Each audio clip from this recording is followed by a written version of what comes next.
Bore da iawn i chi gyd, a chroeso cynnes i'r gwasanaeth. Mae'n hyfryd i gael eich cwmni chi eto Sul hwn. Gobeithio wneud chi fwynhau'r oedfa. Croeso cynnes iawn i chi.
Ffoi i'r Aifft. Wedi iddynt ymadael, dyma angel yr arglwydd yn ymddangos i Joseph mewn breuddwyd ac yn dweud, cod a chymer y plentyn a'i fam gyda thi, a ffo i'r Aifft, ac aros yno hyd nes y dywedaf wrthyt, oherwydd y mae Herod yn mynd i chwilio am y plentyn mwyn ei ladd. Yna cododd Joseph a chymerodd y plentyn a'i fam gydag ef liw nos ac ymadael i'r Aifft. Arosodd yna hyd farwolaeth Herod fel y cyflawnid y gair a lyfarwyd gan yr arglwydd trwy'r proffwyd, o'r Aifft y gelwais fy mab. Ar ôl i Herod farw, dyma angel yr arglwydd yn ymddangos mewn breuddwyd i Joseph yn yr Aifft yn dweud, cod a chymer y plentyn a'i fam gyda thi, a dos i wlad Israel, oherwydd bu farw rai oedd yn ceisio bywyd y plentyn. Yna, cododd Joseph a chymerodd y plentyn a'i fam gydag ef a mynd i wlad Israel. Ond wedi clywed bod Archelaus yn teyrnasu dros Jwdea yn lle dad Herod, daeth ofnad Joseph fynd yno. Cafodd ei rybuddio mewn breuddwyd ac ymadawodd i barthau Galilea. Ymsefydlodd mewn tref a elwyd Nazareth fel y cyflawnid y gair a lyfarwyd drwy'r proffwydi, gelwyr ef yn Nazaread.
Blwyddyn newydd, dechrau newydd, cyfle newydd.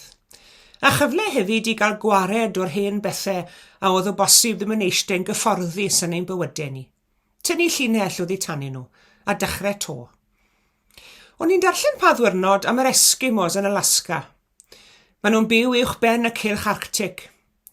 A mae'n debyg bod yr Eskimos yn credu bod nhw'n marw wrth fynd i gysgu yn y nos, ac yn atgyfodi ni'n cael bywyd newydd bob bore wrth iddyn nhw ddihuno. Nawr, mae bywyd uwch ben y cylch Arctic yn gallu bod yn tyff iawn ac yn greulon iawn hefyd. Mae'n frwydr i oroesi yno. Ond ych chi byth yn gweld Eskimo yn edrych yn bryderus neu'n ofidus, a hynny oherwydd i bod nhw'n wynebu bywyd un dydd ar y tro. A dyna wych yn dyfe, i bod nhw'n medru gosod i pryderon naill ochr a byw un dydd ar y tro. Mae bob diwrnod yn ddiwrnod gwbl newydd iddyn nhw.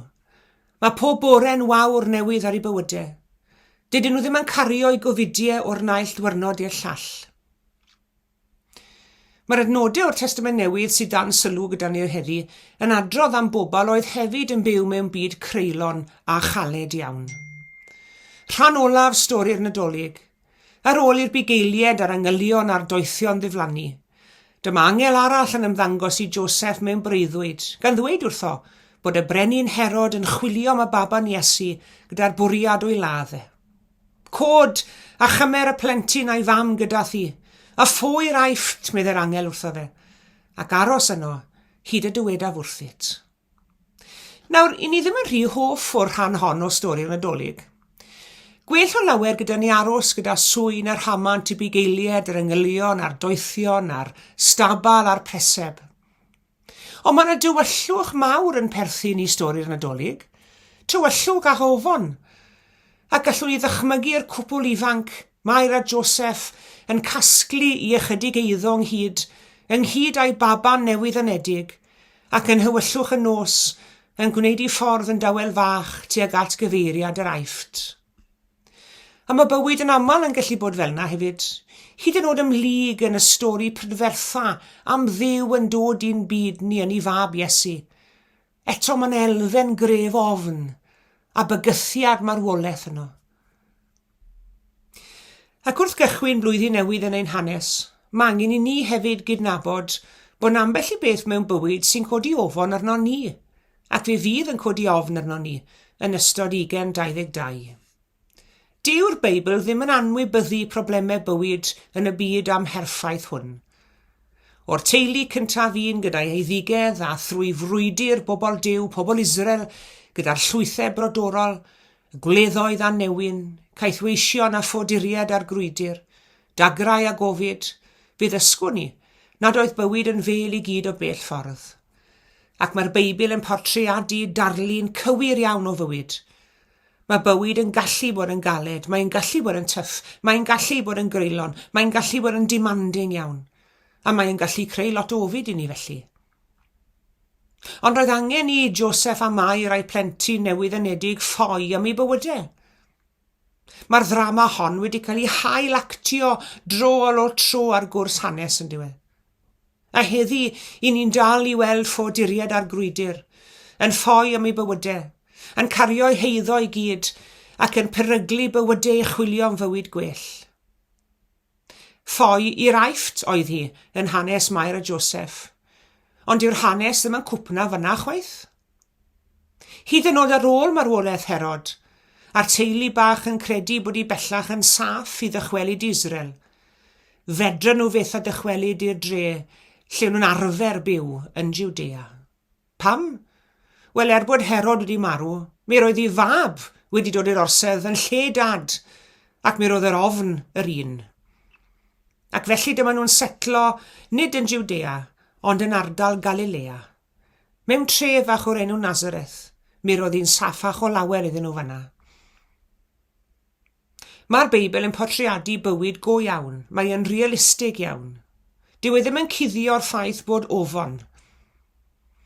Ond mae'r broblem yn dechrau wrth gwrs pam i ni'n gadael yr ofon i gael y gorau ohono ni. Mae ofon yn gallu chwarae triciau gyda'n meddwl ni. Ein hemosiwn mwyaf ni yw ofn. Nawr, mae timau bach ofon yn gwneud oioni wy'n credu. Mae e'n cadw'n trad ni ar y ddeiar. Ond yn hanes rai, mae bywydau nhw'n cael eu reoli gan ofn. Mae'r ofn yn domiwneiddio eu bywydau nhw. Ofn methu, ofn llefydd, ofn pobl, ofn colli gwaith, ofn nifer fawr o bethau. A dweud y gwir, mae unrhyw beth sydd yn tynnu arno ni a bod disgwyl i ni gyflawni yn medru creu ofn. Ac mae yna rhyw fath o ofn yn perthyn i ni gyd yn dos e. Hynny yw, mae gyda ni'r capacity i wneud ein bywydau'n ddiflas ofnadw wrth ildio un hofnau. Ond mae ateb i ofn hefyd, ac mae'r ateb hwnnw i weld yma yn y Beibl. Ac mae'r ateb yn golygu llawer mwy na dim ond bod yn ddewr. Mae dewrder yn rinwedd arbennig iawn. Mae dewrder a gwroldeb yn caniatáu ni wynebu'n hofnau a'r brydiau. Ond mae dibynnu ar ddewrder unigolyn yn unig yn lwybr cul iawn a bregus iawn i'w cherdded. Rhywbeth dros dro yw dewrder, sydd yn ein helpu ni i frwydro'r frwydyr sydd yn ein hymyl ni ac sydd yn ein hwynebu ni heddi. Ond mae angen rhywbeth tymor hir arno ni. Mae angen llawer mwy na dewrder. Mae angen ffydd. Mae'n ffaith syml i'w dysgu, bod y gelyn yn gryf, dyn ni ddim ar ein pen ein hunain. A dyna yw ateb y Beibl.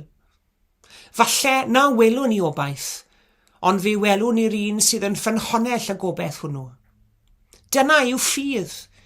Nid ffydd yn o'n ni'n hunain, nid ffydd yn ein gilydd, ond ffydd yn niw. Ac mae'r ffydd hwnnw yn medru dofi a lladd pob ofon. Fe gychwynodd Ramar Nadolig gyda'r cwpl ifanc yn gwneud ei ffordd i dref enedigol Joseph, sef Bethlehem. Oherwydd gorchymyn gan yr ymerawdwr Cesar Augustus bod angen cofrestru'r holl ymerodraeth. Ac ychydig y bydde Mair a Joseph wedi sylweddoli i bod nhw'n cyflawni proffwydoliaeth arall a oedd yn dweud bod y Meseia i gael ei eni Methlem. Meddylwch amdano fe. Hynny yw, fe symudodd Duw ymerawdwr Rufeinig mwyn cyflawni bwrpas. Ac fe nath hyd yn oed defnyddio ei ddigedd Herod i gyflawni hynny hefyd. Mae'n rhyfeddol yn dyw. Mae'n stori rhyfeddol. Hyd yn oed yn y cyfnodau mwyaf tywyll roedd Duw yno, yn union fel y mae Duw gyda ni heddi pan ddaw cyfnodau tywyll i'n rhan ni hefyd. Oedd bywyd yn galed i Mair a Joseph, ond doedden nhw ddim ar eu pen eu hunain. Roedd Duw gyda nhw. A dyna ystyr ffydd. Nid yn gymaint na fydd y ffordd yn glir os mae Iesu'n addo bywyd hawdd i neb ono ni. Ond yr addewid y bydd Duw yno gyda ni. Dydyn ni ddim yn mynd i gael bywyd diofid, byth, ond fe allwn ni ofyn i Dduw ein cario ni. Yr un tad nefol arweiniodd Mair a Joseph yn dyner i Bethlem, yna i'r Aifft, ac yna i dref fechan o'r enw Nazareth, yw'r un sy'n gwylio dros ein bywydau ni heddi hefyd. Yr un sy'n gallu'n rhyddhau ni o'n gyfidiau. Heb ffydd, byddwn ni'n gaeth am byth i'n gofidiau ni. Ond gyda Duw, fe allwn gael ein rhyddhau ohonynt. I'r Esgimo, mae bob diwrnod yn ddwyrnod yn fywyd newydd. Heddi ffrindiau yw diwrnod cyntaf gweddill ein bywydau ni. Mwynhewch. Rwy'n dy weld yn sefyll rhwng amar y twll. Gwrdd eich teilwng am holl ffyryd mai o ran rwy'n dod yn abod dy fod ewch y lawg wrth yr chair y byd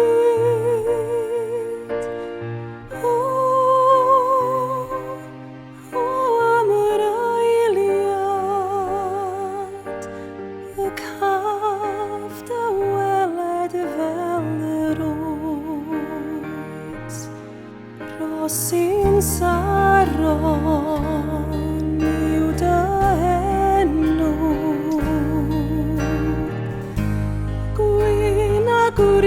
og teg og bryd ar y ddeng y min yr wyt sy'n rhagori o'r ddyrchau pen ar y byd o ffrind pechadur tir paelot ar y môr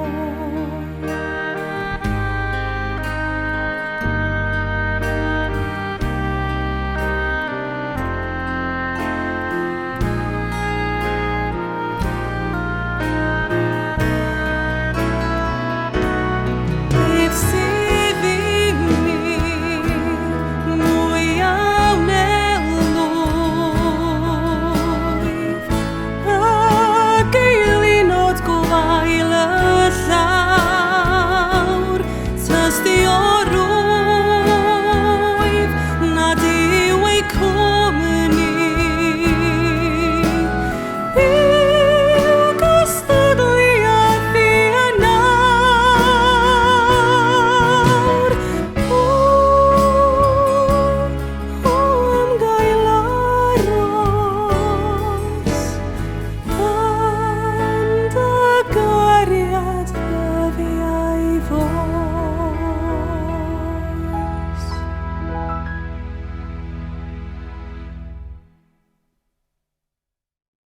Gweddiwn. Dduw ein tad a thad ein harglwydd an gwaredwr Iesu Grist. Diolch i ti arglwydd am y munud e hyn yn awr a chyfle i ymdywelu ger dy frondi, a siarad y themau'n gweddi fel hyn. Diolch i ti am gyfleddwr yn rhydd o afel pethau'r byd, yn rhydd o fwrlwm a phrysurdeb bywyd, a dw'r ger dy frondi mewn gweddi yn awr. I ni'n diolch i ti arglwydd am gyfle i fyfyrio ar yr adran arbennig yma o'r Efengyle'r bore yma.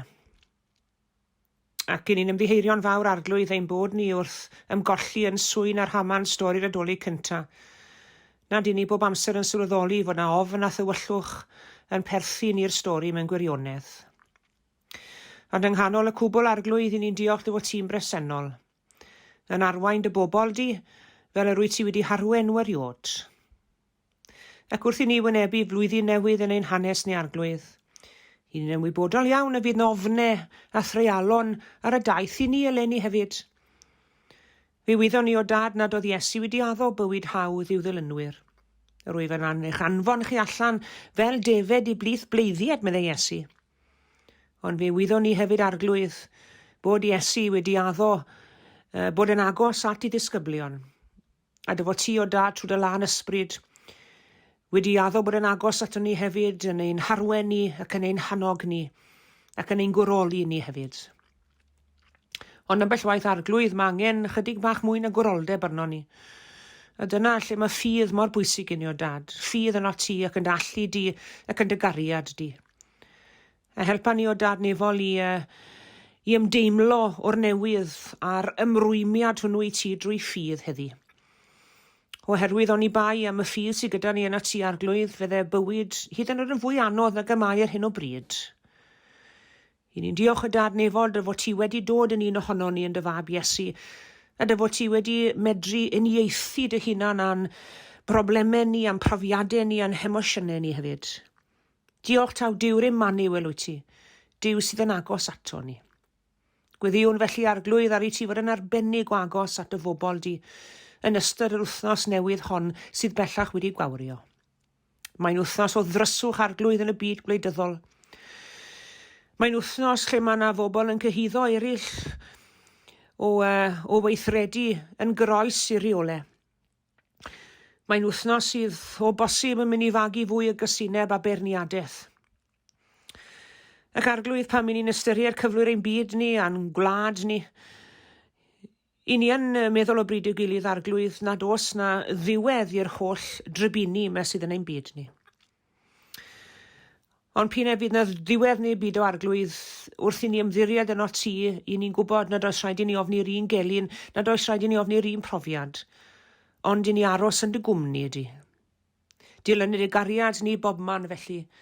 Doed air atom ym mhob lle, a dylanwad arnom trwy dy lan ysbryd, ym mhob digwyddiad. A gwyddiwn arglwydd y byddi di yn dylanwadu trwy dy lan ysbryd hefyd ar arweinwyr cenhedloedd ein byd ni.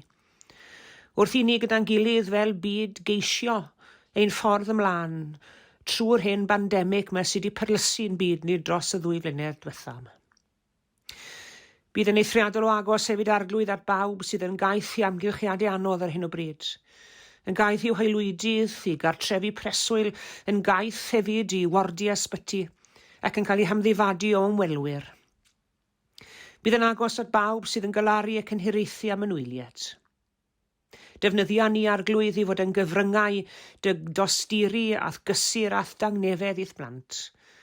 A helpa ni, na fedrwn ni falle wneud yn ymarferol y pethau bydden ni'n dymuno i gwneud oherwydd y reolau sydd yn ein hatal ni rhag wneud hynny. Eto, helpa ni i gofio yn bawb mewn gweddi. Maddau ni hefyd arglwydd bod bai a phechod yn derbyn ti. A helpa ni fod yn gwell bobl i ti, ac yn ddisgyblion ffyddlonach i'th fab Iesu Grist. Gofan nhw'n hyn yn enw Iesu, ein harglwydd a'n gwaredwr, a'n dysgodd ni wrth weddio i ddweud gyda'n gilydd. Ein tad, yr hwn wyt yn y nefoedd, sancteiddi'r dy enw, deled y deyrnas, gwneler dy ewyllus, megis yn y nef, felly ar y ddeiar hefyd.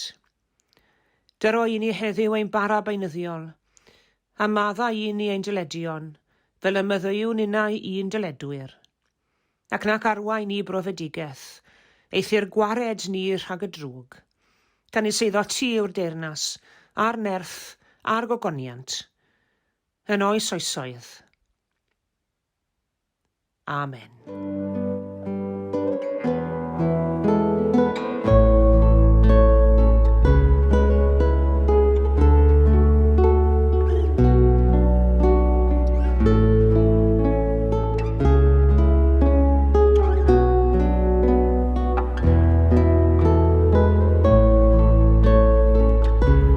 Diolch yn fawr iawn i chi gyd am eich cwmni yn y gwasanaeth heddi, a diolch arbennig i Megan am ddarllen.